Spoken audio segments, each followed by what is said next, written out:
ನಮಸ್ತೆ, welcome to Manju's kitchen. ಹೇಗಿದ್ದೀರಾ ಎಲ್ಲರೂ? ನಾನು ಚೆನ್ನಾಗಿದ್ದೀನಿ. ನಾಟಿ ಕೋಳಿ ಸಾಂಬಾರು ಮಾಡಿದ್ದೆ, ತುಂಬ ಚೆನ್ನಾಗಿತ್ತು. ಸಿಂಪಲಾಗಿ ಮಾಡ್ಕೋಬೋದು. ಇಲ್ಲಿ 5 ರಿಂದ 6 ಈರುಳ್ಳಿನ ಕಟ್ ಮಾಡ್ಕೊಂಡಿದ್ದೀನಿ. 2.5 ಸ್ಪೂನಷ್ಟು ಮಟನ್ ಸಾರು ಪೌಡ್ರನ್ನ ಹಾಕಿ ರುಬ್ಬಿಟ್ಕೊಂಡಿದ್ದೀನಿ. ಇವಾಗ ನಾನಿಲ್ಲಿ ಸ್ಟವ್ ಮೇಲೆ ಕುಕ್ಕರ್ ಇಟ್ಕೊಂಡು 2 ಟೇಬಲ್ ಸ್ಪೂನ್ ಎಣ್ಣೆ ಹಾಕಿ ಒಂದು ಈರುಳ್ಳಿನ ಸಣ್ಣದಾಗಿ ಹೆಚ್ಚಿ ಹಾಕ್ಕೊಂಡು ಹುರ್ಕೊಂಡಿದ್ದೀನಿ. ಸ್ವಲ್ಪ ಈರುಳ್ಳಿ ಬಾಡಿದ ಮೇಲೆ ನೀವು ನೋಡ್ತಾ ಇರ್ಬೋದು, ಇದು 3/4 kg ಅಷ್ಟಿತ್ತು ಅಷ್ಟೇ. ನಾಟಿ ಕೋಳಿ ತುಂಬ ದಪ್ಪ ಏನು ಬರಲ್ಲ.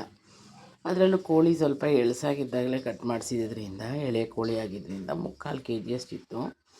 ಇವಾಗ ಹಾಕ್ಕೊಂಡು ಚಿಕನ್ನ ಹುರ್ಕೋತಾ ಇದ್ದೀನಿ. ಸ್ವಲ್ಪ ಉಪ್ಪು ಅರಿಶಿನ ಪುಡಿ ಸೇರಿಸಿ ಹುರ್ಕೋಬೇಕು.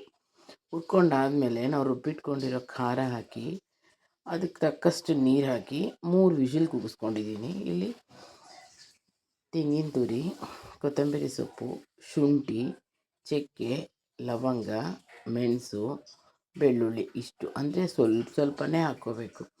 ಯಾವಾಗಲೂ ನಾಟಿ ಕೋಳಿಗೆ ಹೆವಿ ಮಸಾಲೆ ಹಾಕಬಾರ್ದು. ಹೀಗೆ ಸಿಂಪಲ್ ಮಸಾಲೆ ಹಾಕ್ಕೊಂಡು ನಾನು ಕೈಯಲ್ಲಿ ಒಂದು ಮುಷ್ಟಿಯಷ್ಟು ಕಾಯಿ ಹಾಕ್ಕೊಂಡಿದ್ದೆ. ಇವಾಗ ಅದನ್ನು ರುಬ್ಕೊಂಡು ನಾವು ಕುಕ್ಕರ್ ವಿಷಿಲ್ ಹೋಗಿತ್ತಲ್ಲ, ಆ ಸಾಂಬಾರು ಒಳಗಡೆ ಸೇರಿಸ್ಕೊಂಡು ಸ್ವಲ್ಪ ಹೊತ್ತು ಬಿಟ್ಟರೆ ಬಿಸಿ ಬಿಸಿ ನಾಟಿ ಕೋಳಿ ಸಾಂಬಾರು ರೆಡಿಯಾಗುತ್ತೆ. ನನ್ನ ಚಾನಲ್ನ ಸಬ್ಸ್ಕ್ರೈಬ್ ಮಾಡ್ಕೊಳ್ಳಿ, ಲೈಕ್ ಮಾಡಿ, ಶೇರ್ ಮಾಡಿ. Thank you.